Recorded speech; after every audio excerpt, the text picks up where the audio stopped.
Allora, io inviterei Valerio Abdul detto Valerio sul palco, perché visto insomma che le nostre doti canore sono quelle che sono e vogliamo continuare un po' così, ci facciamo dare una mano anche da lui. Arriva con la chitarra, Chiedilo a Barbero, un podcast di Cora Media e Intesa San Paolo On Air. Di domande strane che si possono collegare anche a delle canzoni, grazie ad Abdul ce ne sono parecchie. Questa per esempio ce l'hanno inviata due persone diverse in due distinti momenti, sono Susanna ed Edoardo, entrambi però marchigiani e non è un caso, perché tutti e due vogliono sapere se è vero che Aquisgrana, e quindi il sepolcro di Carlo Magno, si trovi nelle Marche. Susanna sostiene che negli ultimi anni ha alimentato il dibattito storiografico la tesi, menzionata persino in alcuni manuali di storia dell'arte, secondo cui il regno alto medievale dei Franchi si trovava nelle Marche e quindi Aquisgrana, il sepolcro di Carlo Magno, nella valle del Chienti. Edoardo aggiunge che delle misurazioni non invasive avrebbero confermato la presenza di una generica tomba all'ingresso dell'abbazia e vorrebbe sapere se su questo argomento ci sia ancora incertezza per lasciare spazio allo sviluppo di queste teorie. Anch'io ogni tanto sono contattato da qualcuno che dalle Marche mi dice: ma qui da noi dicono questa cosa. Beh, non so se voi l'avete presa, non so se ci sono dei marchigiani fra voi, ma a parte, non voglio saperlo, ma a parte quello, è una cosa che nelle Marche ha attecchito e devo dire che a me mette perfino un po' in imbarazzo parlarne, perché mi devo frenare, come dire, io non voglio offendere nessuno. E vedi che non si riesce mai... Parlavo sul serio. C'è sicuramente della gente che ci crede in buona fede. Quelli che hanno inventato questa cosa e l'hanno propalata, faccio fatica a pensare che siano in buona fede. Allora, qual è il punto? Avete capito qual è il punto?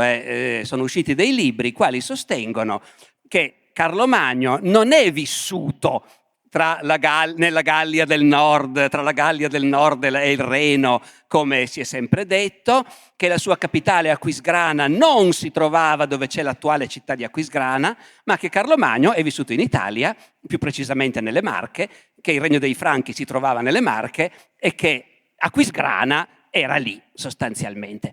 Allora, qual è il punto? Il punto è questo, che io mi rendo conto benissimo che per tanti di noi dire Carlo Magno o dire Re Artù non cambia forse così tanto. Cioè, se uno si immagina Carlo Magno come una figura vagamente leggendaria, vissuta in un remoto passato, chissà quanto tempo fa, nell'oscurità più totale, allora posso anche capire che quando gli dicono, sai, nuove prove dimostrano che in realtà non è vissuto là, posso anche capire, no, che uno, tutto sommato, non veda subito al volo qual è l'errore della faccenda. Qual è l'errore della faccenda? È che mentre Re Artù effettivamente è un personaggio semi-leggendario, protagonista di opere letterarie, che con gran fatica si può collegare forse a qualche capo dei Celti vissuto al tempo dell'invasione, forse in un'epoca davvero molto oscura. Carlo Magno no. Carlo Magno è vissuto in un'epoca che non è più per niente oscura, se non in questo, devo mettere le mani avanti. Io, una cosa che ripeto continuamente ai miei studenti, e forse anche al podcast l'ho già detto qualche volta, è: guardate che noi c'è un'infinità di cose che non sappiamo. La storia è piena di aspetti che non conosciamo. Ma un conto è il fatto che c'è una marea di cose che non sappiamo. Io non lo so cosa mangiava a colazione Carlo Magno, supponiamo. Trippa probabilmente, ma comunque.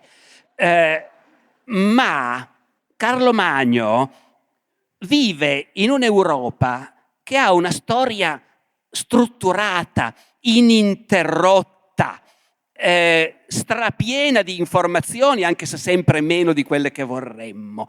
Dalla morte di Carlo Magno a oggi non c'è stato neanche un anno in cui un cronista non abbia scritto cosa stava succedendo, in cui dei notai non abbiano redatto dei documenti datati, neanche un anno, ma neanche un mese direi c'è stato.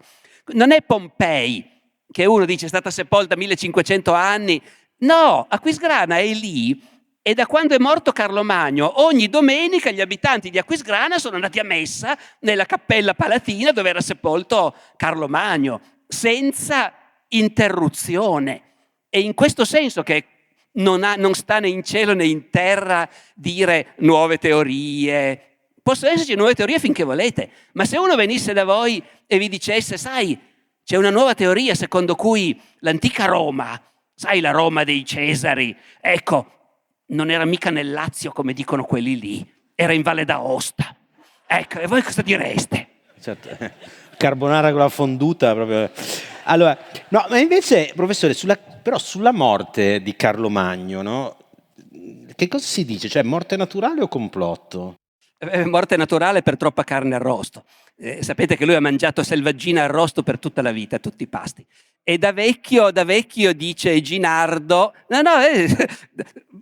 può essere che abbiano tentato, non mi stupirei, però comunque che sia morto era comunque inevitabile. E Ginardo dice, quando era vecchio era pieno di dolori, i dottori hanno provato a dirgli, se la facessimo bollita la carne?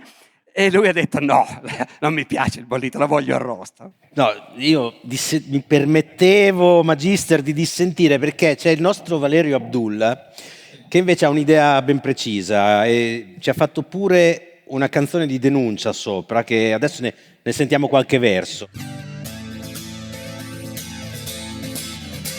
Voi potete accompagnare. Potete anche battere le mani. Solito vespro da Franchia d'Achen, nella locanda il bardo suona un'altra canzone. Magni boccali forgiati a Niorson, colmi di birra e di ipocraso. Tutto ad un tratto quell'uscio fa sbam, l'Araldo entra lì tosto con una novella. Vesto ed afflitto, costui non sa che l'imperatore più non c'è. Insieme hanno ucciso Carlo Magno, chi sia stato non si sa, forse i duchi longobardi, forse i sassoni, chissà. Hanno ucciso Carlo Magno, non si sa neanche il perché, avrà fatto qualche sgarbo ad un mercante di vin brûlé. Grazie.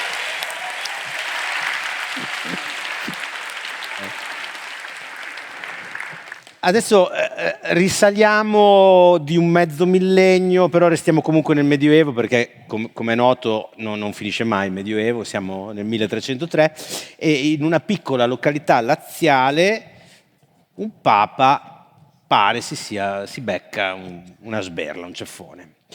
Sul celeberrimo schiaffo di Anagni in questi mesi sono arrivate tantissime domande, ma tutte in sostanza vogliono sapere la stessa cosa.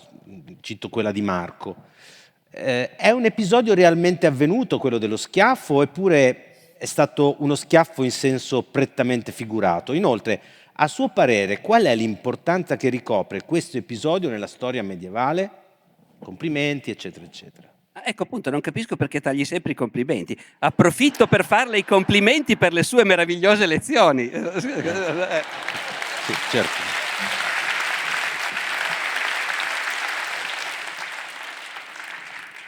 No, allora lo schiaffo di Anagni, Bonifacio VIII è uno di quei papi che Dante, fra l'altro, tratta particolarmente male. Vabbè, ma Dante ha messo all'inferno tutti i papi che sono vissuti durante la sua vita, quindi effettivamente. Ma Bonifacio VIII gli stava particolarmente. No, allora Bonifacio VIII è un personaggio in realtà straordinario. Bonifacio VIII è papa in un'epoca in cui da 2 secoli i papi hanno fatto di tutto per far accettare ai cristiani l'idea che a questo mondo il Papa rappresenta l'autorità suprema, ma non solo l'autorità spirituale, l'autorità anche proprio politica, concreta, materiale. E ci sono anche riusciti. Di fatto non c'era partita.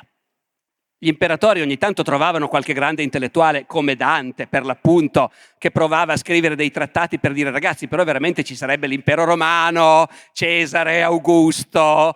Non c'era comunque partita. La Chiesa aveva una tale potenza di fuoco intellettuale, aveva una tale capacità di coinvolgere le teste pensanti, per cui di fatto effettivamente Bonifacio VIII cresce in un mondo dove da un bel pezzo tutti si sono convinti che è il Papa, non l'imperatore, che deve comandare sulla terra.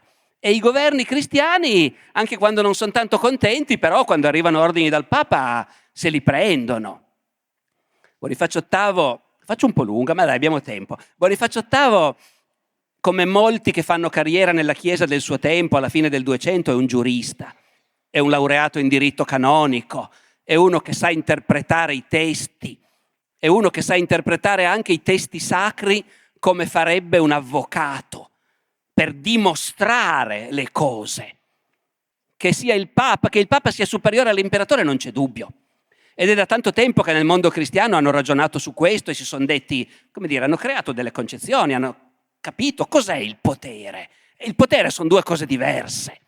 C'è un potere che consiste nel guidare la gente, nell'insegnare, nel dire a che cosa bisogna credere e scomunicare gli eretici che non sono d'accordo. Quel potere lì, la spada spirituale, ce l'ha il Papa, non c'è il minimo dubbio. E poi c'è un potere che consiste in una spada un po' più concreta, con cui tu tagli le teste a quelli che se lo meritano, mantieni l'ordine, combatti i malfattori, imponi la giustizia. È un'altra spada. E quella spada lì la maneggia l'imperatore. Ma la teoria di Bonifacio VIII è che all'imperatore è lui, il Papa, che gliel'ha data. Anche la spada concreta con cui si mozzano le teste e le membra dei delinquenti.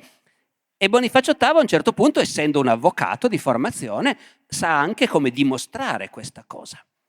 C'è quel passo meraviglioso nel Vangelo di Luca in cui Gesù, l'ultima notte nell'orto dei Getsemani, sapendo che verranno ad arrestarlo, a un certo punto, a un momento, è quasi come se non fosse più così convinto di farsi arrestare. Perché Gesù dice ai discepoli, siete armati?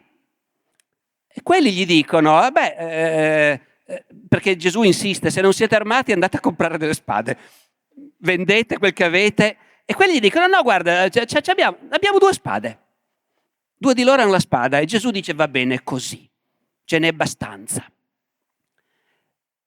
E poi, come sapete, arrivano i soldati e Pietro tira fuori, è uno di quelli che hanno la spada, San Pietro tira fuori la spada, al primo soldato che si fa sotto gli mena una botta, gli taglia l'orecchio. E a quel punto Gesù gli dice, metti via la tua spada. Fin qua è il Vangelo. Bonifacio VIII dice, avete visto cosa ha detto Gesù? Quella lì di cui stiamo parlando è la spada spirituale con cui si... No, ragazzi, non è la spada spirituale. Quella lì è la spada con cui si mozzano le teste e le orecchie. E chi ce l'aveva? San Pietro. Io sono il successore di San Pietro, naturalmente, il Papa. Questa è la cattedra di San Pietro. Ce l'aveva San Pietro la spada. E Gesù gli ha detto, metti via la tua spada. Quindi capite? È più chiaro della luce del giorno. Anche la spada con cui si tagliano le orecchie è del Papa. Poi io la impresto all'imperatore. Ora, tutto questo andava benissimo, solo che sul piano del potere politico non c'era più solo l'imperatore. C'erano delle monarchie nazionali, il Regno di Francia in particolare, i cui re non si consideravano affatto inferiori all'imperatore, erano più forti in realtà dell'imperatore. Il potere dell'imperatore è una roba vecchia, un potere universale, in teoria meraviglioso, di fatto poi concretamente ne aveva poco di potere, ma un re di Francia di potere ne ha tanto. E Bonifacio VIII si trova a dover litigare con il re di Francia. E non è come litigare con l'imperatore, il re di Francia è tosto, fra l'altro il re di Francia in quel momento è Filippo il Bello, che grosso modo è una specie di Stalin, che organizza dei terrificanti processi politici, è quello che fa fuori l'ordine dei Templari, per esempio. E il re di Francia litiga con il Papa perché pensa che nel suo regno comanda lui e che anche la Chiesa del Regno di Francia deve obbedire al re e non al Papa. Ci sono controversie straordinarie in cui i dotti al servizio del Papa scrivono trattati per dire non è vero niente, la Chiesa la comanda il Papa. E i dotti al servizio del re di Francia scrivono trattati in cui dicono il re di Francia era padrone del suo regno prima che esistessero i preti. E nel corso di questi litigi, a un certo punto, il re di Francia manda uno dei suoi uomini di fiducia, uno di quelli che organizzavano i processi politici, personaggio tra i più sinistri, questo Guglielmo di Nogaret, lo manda in Italia in missione, dice tu va a parlare al Papa. E Guglielmo di Nogaret arriva a parlare al Papa e se fosse solo lui, forse avrebbero discusso. Il problema è che fare il Papa a quell'epoca voleva dire che da un lato litigavi con i re d'Europa perché tu intendevi farti obbedire da Palermo a Stoccolma e chi non ci stava se le sentiva cantare. Poi però c'era anche da gestire lo Stato Pontificio, tipo Palestrina si è ribellata, i signori di Cava non vogliono più ubbidire, la famiglia Colonna, il Papa appartiene a una grande famiglia nobile della campagna romana, i Caetani. Lui sta di casa ad Anagni e i Colonna sono una famiglia concorrente sul piano locale e a loro che lui è il Papa non gli importa niente. Tu sei sei Benedetto Caetani, ti conosciamo benissimo, conosciamo tuo padre, i tuoi zii e i tuoi fratelli, ci litighiamo da 3 generazioni e se possiamo fartela pagare te la facciamo pagare. Il risultato è che si incontrano ad Anagni, dove risiede in quel momento il Papa che sta in villeggiatura. Arriva l'inviato, il sinistro personaggio mandato dal re di Francia, che di lui arriva disarmato. Però contemporaneamente arriva il capo della famiglia Colonna, Sciarra Colonna, e lui arriva armato. E si presentano insieme al Papa e gli dicono adesso ci mettiamo a chiacchierare, a discutere perché ti vogliamo parlare. Bonifacio se la prende e gli mettono le mani addosso, se gli diano davvero uno schiaffo non è accertato, ma certamente i Colonna gli mettono le mani addosso, contentissimi, e gli dicono adesso tu ti dimetti da Papa e poi facciamo i conti. Bonifacio VIII rifiuta di dimettersi, i Colonna gli dicono guarda che ti facciamo la pelle, sai? Guarda che non ci mettiamo niente a tagliarti la testa.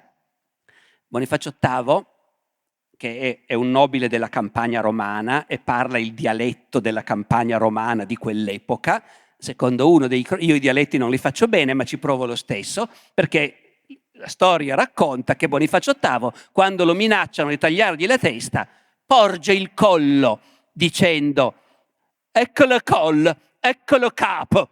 E questi, come dire, gli mettono le mani addosso, ma il francese li ferma. Dopodiché torna a Roma e muore di rabbia nel giro di pochi giorni. Ecco. E circa un mese dopo inizia il periodo della cattività avignonese, grosso modo, cioè il trasferimento della sede papale nella città francese di Avignone. Ora, potremmo scomodare Petrarca per descrivere quella città, l'empia Babilonia, ma perché scomodare Petrarca, no? E quando abbiamo un altro Vate qui, senza pressione ovviamente, Abdul, detto Valerio, che Avignone ce la può raccontare in versi e musica memorabili. Vado subito, senza pressione ovviamente. Mi raccomando, il pubblico lo sostenga. Le gale salpano, gli papi fuggono, guelfi e papisti che in Francia si esiliano, dall'eterna urbe il papa fuggirà, ciarlami di esilio e della sua cattività.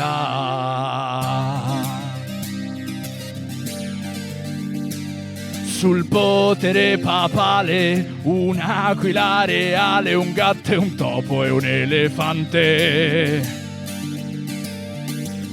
Tra pochi lustri,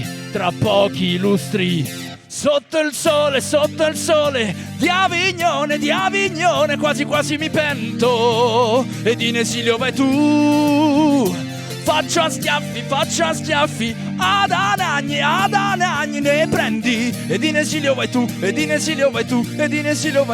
oh. Grazie. Grazie. Grazie. Bravissimo Valerio. Lei ovviamente, professore, i giornalisti ce li ha nella playlist I ricchi e poveri e Gigliola Cinquetti lì in mezzo. Gli Araldi. Gli Araldi, giustamente. No, allora, per avvicinarci alla conclusione torniamo a Milano, dove a un certo punto anche il Medioevo incredibilmente finisce e dopo qualche decennio di contese tra francesi, Sforza e spagnoli inizia il dominio degli Asburgo.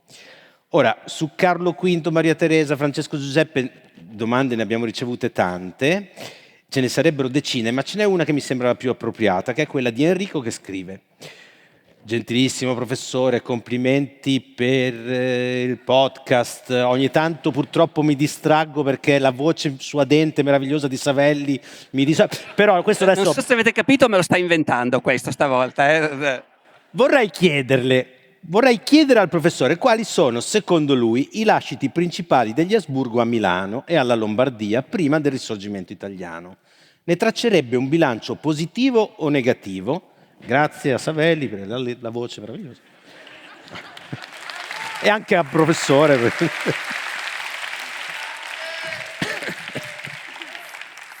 Allora, gli Asburgo. Poi non abbiamo domande sui Savoia e sui Borboni. No, quelle no. Ecco, meno male. Perché... No, questa cosa degli Asburgo in realtà, da un lato naturalmente noi oggi siamo un po' vittime in questo nostro paese di questo, come dire, di questo ricordo un po' stravolto delle dinastie del passato, che poi vengono evocate semplicemente per esprimere un fastidio o un malessere per l'Italia di oggi, naturalmente, no? Al di là, direi, di colpe e meriti che questi potevano avere. Io non so a Milano quanto c'è di nostalgia per gli Asburgo. Vabbè, Maria Teresa, ma non era mica solo Maria Teresa gli Asburgo, cioè si va a Carlo V, a Filippo II, non so, a Trieste è una vecchia storia la nostalgia per gli Asburgo. C'era già ai tempi del fascismo. Sapete che il partito fascista si abbreviava PNF, Partito Nazionale Fascista, e a Trieste i nostalgici di Francesco Giuseppe lo interpretavano come povero nostro Franz. Ce lo siamo persi, appunto, e adesso ci toccano questi buzzurri italiani. Allora, non so se a Milano siamo a questo punto, ma in realtà però, diciamo, il ragionamento va fatto non tanto sulla dinastia degli Asburgo, anche perché questa idea che le dinastie, come dire, abbiano una loro identità fino a un certo punto, ecco, c'è di tutto ovviamente, padri, figli, nipoti, pronipoti. Allora, però invece che Milano abbia fatto parte per tutta l'età moderna e fino al 1859 di imperi rispetto ai quali Milano e la Lombardia erano una periferia rispetto al centro decisionale, intendo. Poi sia nell'impero spagnolo del 500, del 600, poi quando è diventato impero austriaco, la Lombardia e Milano erano una delle province più ricche, una delle province più avanzate, una provincia strategicamente importantissima, però periferica rispetto a un centro decisionale che stava a Madrid e poi invece a Vienna. No, ecco. E anzi direi che questa dimensione periferica si è ancora accentuata, perché l'impero spagnolo, l'impero degli Asburgo del 500 e del primo 600 era ancora consapevole di essere un impero multinazionale e anche le élite erano multinazionali. Voglio dire che quando il re di Spagna, Filippo III, nei primissimi anni del 600, manda una commissione di plenipotenziari a Londra per negoziare finalmente la pace con il Regno d'Inghilterra, mi pare che sia a Londra alla National Portrait Gallery, c'è un bellissimo quadro che rappresenta questi negoziati di pace. Ci sono i 6 ambasciatori inglesi da un lato di un tavolo e i 6 ambasciatori spagnoli dall'altro lato del tavolo. Ma i 6 spagnoli sono 2 spagnoli, 2 belgi, un olandese e un milanese. Non mi ricordo più come si chiama, ma quello è un impero multietnico con la sua classe dirigente multietnica. Invece al tempo di Maria Teresa, a Vienna di italiani c'erano quelli col mandolino. C'era Metastasio che faceva il poeta di corte, ma la classe dirigente non era più largamente aperta agli italiani. Allora questo secondo me qualcosa può aver significato. Parlavamo prima del fatto che Milano è stata capitale di un regno in quei pochi anni diede il viceré Eugenio, no? Ecco, Milano non ha tradizioni di capitale di uno Stato e anzi, nella misura in cui queste generalizzazioni valgono, cioè fino a un certo punto, però qualcosina possono aiutare così a orientarsi, no? Milano ha una lunga storia di grande città produttiva, straricca, importantissima economicamente, ma politicamente non così centrale. Ma guardate che era già così con i Visconti e gli Sforza, I Visconti e gli Sforza stavano a Pavia, stavano fuori, in questa grande città che aveva tradizioni comunali, non si sentivano né tanto al sicuro, infatti fanno il castello sforzesco, il cui scopo, come ben sapete, è di poter puntare i cannoni verso Milano e essere sicuri che i milanesi stanno buoni e tranquilli, no? Ecco. Quindi questa dimensione di grande metropoli, che però non ha mai un ruolo politico paragonabile a quello al suo ruolo invece economico, un pochino è un lascito di questi lunghi secoli di appartenenza all'impero degli Asburgo. E poi c'è ancora un'altra cosa, che vale anche per le altre piccole città del dominio, non so, io penso a quelle che poi sono diventate piemontesi, Novara, Alessandria. Quando nel Settecento i Savoia si annettono Novara o Alessandria, quindi città che fino a quel momento erano milanesi e asburgiche, l'altra cosa che ci trovano, ce ne trovano tante. L'aristocrazia se ne frega del servizio militare, della carriera delle armi, mentre i nobili piemontesi mandano tutti i figli a fare gli ufficiali. L'aristocrazia lombarda, milanese e lombarda, se ne interessa abbastanza poco. Ma poi ci trovano i tribunali dell'Inquisizione in queste città. I Savoia sono cattolicissimi, ma a casa loro il tribunale dell'Inquisizione non l'hanno mai voluto. Gli hanno fatto tante di quelle grane che alla fine la Chiesa ci ha rinunciato. Mentre invece nei domini spagnoli e poi austriaci la dimensione del potere religioso è molto più forte. Tutta la grande controriforma lombarda, no? San Carlo Borromeo, i Sacri Monti, no? Affastello un po' di cose, ma tanto per dare un'idea. È tutta una dimensione che ha un senso in una Lombardia che fa parte di un grande impero cattolico in modo militante, il cui re è il re cattolico, per l'appunto, no? E questo di nuovo, sapete voi meglio di me se questo conti ancora qualcosa oggi nell'identità di Milano, ma questa tradizione di un fortissimo e politicamente aggressivo anche cattolicesimo è un lascito di nuovo dell'appartenenza di Milano e della Lombardia all'impero degli Asburgo, secondo me. Io ho scoperto che va avanti da decenni una contesa tra Paolo Conte, tra l'altro segnalo il podcast uscito recentemente di Cora Media, che preciso, io dispongo di una dispensa papale siglata da Mario Calabresi e noi due possiamo chiamarla Cora Media e non Cora Media, cioè abbiamo proprio avuto questa dispensa, siamo gli unici, c'era l'H, l'anello cardinalizio, eccetera. Però c'è questa contesa tra Paolo Conte e Adriano Celentano e Valerio Abdul dei Bardomagno, perché come osano Celentano e Paolo Conte mettersi in lizza a quanto pare c'è un celebre brano che in origine sarebbe stato dedicato proprio alla dinastia di cui abbiamo parlato, e adesso così finalmente la chiudiamo una volta per tutti al conservatorio. Sentiamo, Valerio, la versione originale di Abdul. Esatto, grazie, questa c'è stata scritta un po' prima, diciamo.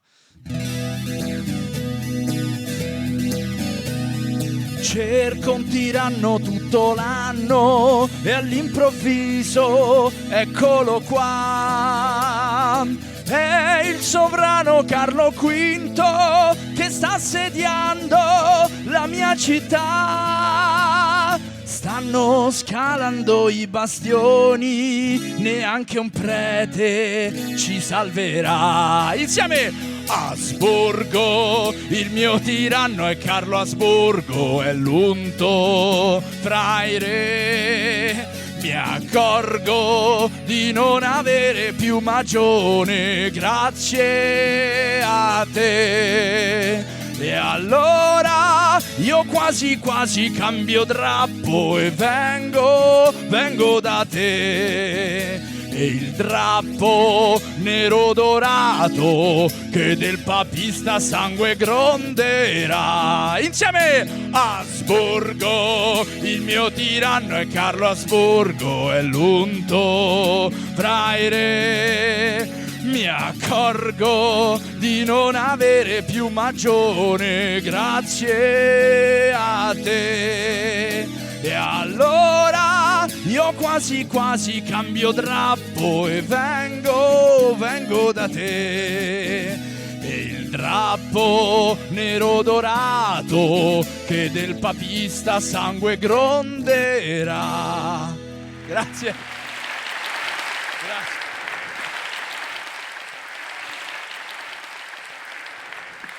C'è una domanda, anzi due domande di Francesca e Francesco che riguardano tutte e due l'applauso.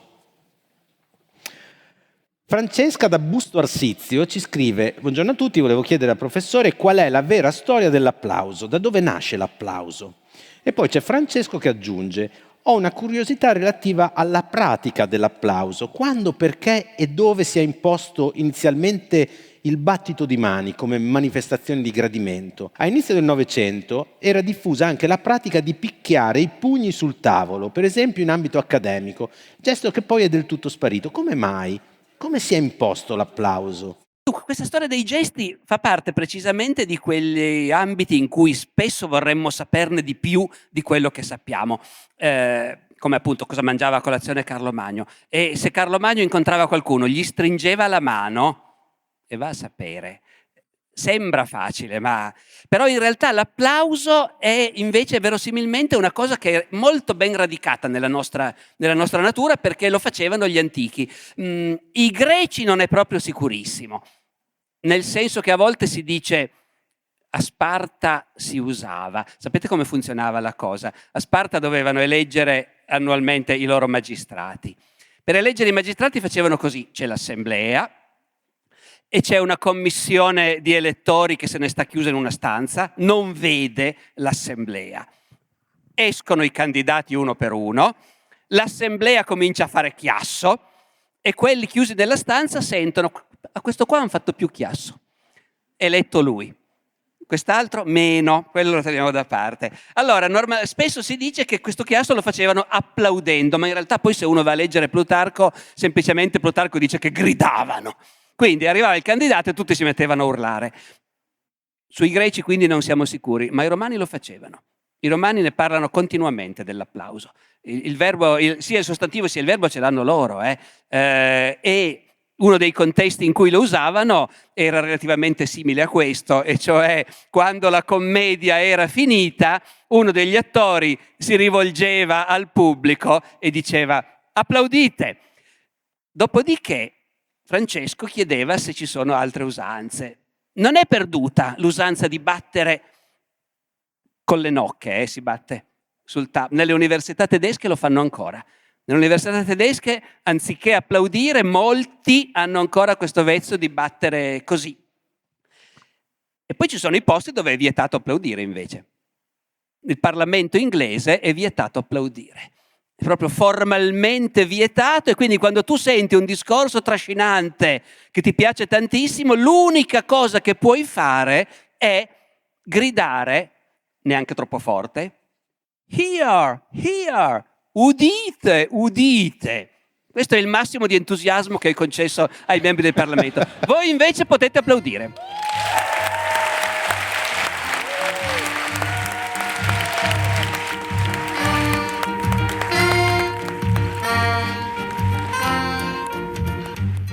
Chiedilo a Barbero è una serie podcast di Cora Media e Intesa San Paolo On Air, scritta da Alessandro Barbero e Davide Savelli. Produzione esecutiva Lia Chiovari. Cura editoriale di Davide Savelli in collaborazione con Anna Iacovino e Rosella Bettinardi. Supervisione del suono e musiche Luca Micheli.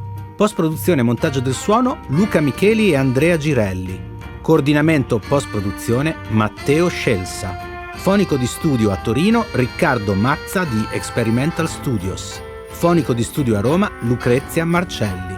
Io sono Davide Savelli e vi do appuntamento alla prossima settimana, ricordandovi che potete inviare le vostre domande via mail all'indirizzo chiediloabarbero@coramedia.com oppure con un messaggio WhatsApp, anche vocale, al numero 345 09 83 998. E attenzione, da adesso in poi saremo felici di ricevere anche i vostri videomessaggi, in qualsiasi formato vorrete inviarceli. A presto!